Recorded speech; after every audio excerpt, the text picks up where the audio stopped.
Mona Lisa Bhosle. కొన్ని రోజుల ముందు వరకు ఈ పేరు ఎవరికీ తెలియదు, కానీ ఒక పూలమ్ముకునే అమ్మాయి. ఈ 16 ఏళ్ల అమ్మాయి సడన్ గా ఇంటర్నెట్ సెన్సేషన్ అయింది. రీసెంట్ గా కుంభమేళా జరిగింది. దాని గురించి డీటెయిల్ వీడియో కావాలంటే కామెంట్ చేయండి, నెక్స్ట్ వీడియో చేస్తా.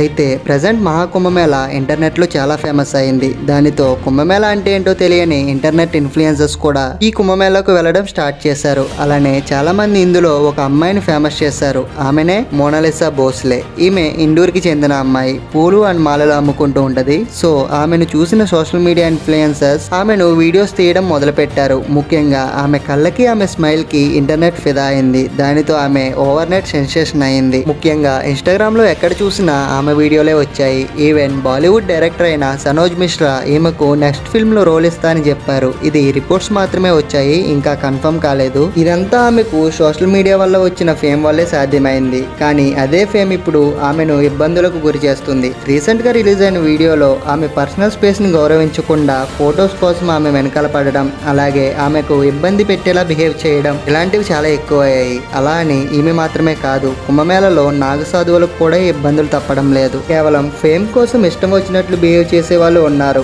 అలా అని అందరి ఇన్ఫ్లుయెన్సర్స్ ఇలా ఉంటారని కాదు. ఇన్ఫాక్ట్ చాలా మంది సోషల్ మీడియా ఇన్ఫ్లుయెన్సర్స్ దీన్ని చాలా గొప్పగా ప్రమోట్ చేస్తున్నారు. కుంభమేళలో ఎక్కడ ఫ్రీగా భోజనాలు దొరుకుతాయి, ఎక్కడ పోలీసుల హెల్ప్ ఉంటుంది, ఎక్కడ మనం స్టే చేయొచ్చు. అలానే హర్ష రిచారి అనే సోషల్ మీడియా ఇన్ఫ్లుయెన్సర్ సాధ్విగా మారింది అని కొన్ని రిపోర్ట్స్ వచ్చాయి. అలానే ఐఐటి సాధు కూడా చాలా ఫేమస్ అయ్యాడు. ఈయన ఐఐటి స్టూడెంట్, కానీ దాన్ని వదిలేసి స్పిరిచువల్ గా మారాడు. గవర్నమెంట్ కూడా ది ఇన్ఫ్లుయెన్సర్స్ లాంజ్ ని క్రియేట్ చేసి కొంతమంది ఇన్ఫ్లుయెన్సర్స్ ని సెలెక్ట్ చేసి వాళ్ళకి అన్ని facilities like high speed internet, essential equipments and comfortable work space లాంటివి ప్రొవైడ్ చేస్తుంది. అలా అని ఇన్ఫ్లుయెన్సర్స్ కి ఫ్రీ హ్యాండ్ ఇవ్వలేదు. ఎవరైనా సరే కుంభమేళా పద్ధతుల్ని ఫాలో అవుతూ ఏమైనా చేసుకోవచ్చు. పక్క వారికి, ముఖ్యంగా నాగసాధువులకి ఇబ్బంది లేకుండా ఈవెంట్ ని ప్రమోట్ చేయమని, అలానే డ్రోన్స్ లాంటివి ఎగరేసే ముందు పర్మిషన్ తీసుకోమని ఆర్డర్స్ ఇస్తూ సరిగ్గా ఈవెంట్ ని మెయింటైన్ చేయడానికి చూస్తున్నారు. దాదాపు 40 మందికి పైగా నేషనల్ అండ్ ఇంటర్నేషనల్ ఇన్ఫ్లుయెన్సర్స్ ఈ ఈవెంట్ ని ప్రమోట్ చేస్తున్నారు. ఇది కేవలం గవర్నమెంట్ దగ్గర పర్మిషన్ తీసుకున్న వల్ల మాత్రమే. కానీ మిగతా ఇన్ఫ్లుయెన్సర్స్ కూడా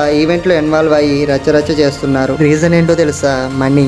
అవునండి, ఈవెంట్ స్టార్ట్ అయిన మొదటి రోజే దీని మీద దాదాపు 3.5 లక్షల పోస్టులు వచ్చాయి. దీనికి వ్యూస్ అండ్ లైక్స్ కూడా ఎక్కువ అవుతున్నాయి. దానితో ఇక్కడ వీడియోస్ చేస్తూ బ్రాండ్స్ తో కొలాబ్ అయ్యి ఎక్కువ మనీ సంపాదించాలని చూస్తున్నారు. కరోష్ డేటా పెయింట్స్ వాళ్ళు తీసిన స్టాక్స్ ప్రకారం ఇక్కడ దాదాపు 334 మంది ఇన్ఫ్లుయెన్సర్స్ పెయిడ్ స్పాన్సర్షిప్స్ తో ఇక్కడ కాంటెంట్ క్రియేట్ చేస్తున్నారంట. వాళ్ళకి యావరేజ్ గా 4.79% ఎంగేజ్మెంట్ రేట్ కూడా ఉందంట. 4.79% ఎంగేజ్మెంట్ రేట్ అంటే ఇన్స్టాగ్రామ్ లో చాలా ఎక్కువ. పెప్సీ లాంటి బ్రాండ్లు కూడా ఇన్ఫ్లుయెన్సర్స్ ని యూజ్ చేసుకుని వాళ్ళ బ్రాండ్ ని ప్రమోట్ చేస్తున్నాయి. Coca Cola India and south east Asia యొక్క vice president of marketing department అయిన గ్రీషా సింగ్ గారు తన కంపెనీ ఇన్ఫ్లుయెన్సర్స్ ని హై చేసుకుని ఇక్కడ వాళ్ళకి అన్ని సౌకర్యాలు కల్పిస్తూ వాళ్ళ చేత ప్రమోట్ చేస్తున్నాం, అది కూడా గవర్నమెంట్ పెట్టిన రూల్స్ ని ఫాలో అవుతూ చేస్తున్నాం అని చెప్పారు. సో పెప్సీ లాంటివే స్పాన్సర్షిప్స్ ఇస్తుంటే ఇంకా మీరే అర్థం చేసుకోండి ఇక్కడ పోస్టులు ఎంత వైరల్ అవుతున్నాయి అనేది. దానితో ఇది అందరినీ అట్రాక్ట్ చేసింది. అయితే ఇప్పటి వరకు పాజిటివ్ సైడ్ కోసం మాట్లాడుకున్నాం కదా, నెగిటివ్ సైడ్ కోసం కూడా చూద్దాం. ఫొటోస్ కోసం మోనాలిసా గారిని హెరాస్ చేయడం మొదటిదైతే, ఒక బాబాని ఎలాంటి క్వశ్చన్స్ అడగాలి అనే కామన్ సెన్స్ కూడా లేకుండా ఇష్టం వచ్చినట్లు క్వశ్చన్స్ అడగడం లాంటివి చేస్తున్నారు. అలాంటి ఇన్సిడెంటే మీరు ఇక్కడ వీడియోలో చూడొచ్చు. అలా పిచ్చి పిచ్చి క్వశ్చన్స్ అడుగుతుంటే నాగసాధువు కోపం వచ్చి ఆ యూట్యూబర్ ని కొట్టాడు. ఇంకొక ఇన్సిడెంట్, మహాకుంభమేళా అనేది హిందువులకి ఎంత పవిత్రం అనేది అందరికీ తెలుసు. అలా అని కుంభమేళా దగ్గరకు వెళ్ళి కుంభమేళా ఒక మూఢనమ్మకం అని పోస్టులు పట్టుకుని స్టాళ్లు పెడితే ఎలా ఉంటుంది? అవును, ఇండియా సెక్యులర్ కంట్రీనే, ఎవరి ఒపీనియన్ వాళ్ళు చెప్పుకోవడానికి ఉంటుంది. అలా అని వారి ఒపీనియన్ చెప్పమన్నారని వాళ్ళకు నచ్చినట్లు చేయడం కూడా నేరమే. అందుకే ఆ స్టాల్ ని అక్కడ ఒక సాధువు వచ్చి పడగొట్టారు. మీరు అది కూడా వీడియోలో చూడొచ్చు. ఫైనల్ గా నాకు ఎక్కువ బాధ కలిగింది ఏంటంటే, ఒక సాధువు ముళ్ళ మీద పడుకుని ఉన్నాడు. అందరూ ఆయనకు వచ్చి మనీ వేస్తున్నారు. ఆయన సాధునో కాదో పక్కన పెట్టండి, ఆయన ఎవరిని మోసం చేయట్లేదు. అలాంటిది ఆయన చుట్టూ చేరి నువ్వు సాధువి కాదు, అందరినీ మోసం చేస్తున్నావు, డబ్బులు ఇస్తా డబల్ చేయు అని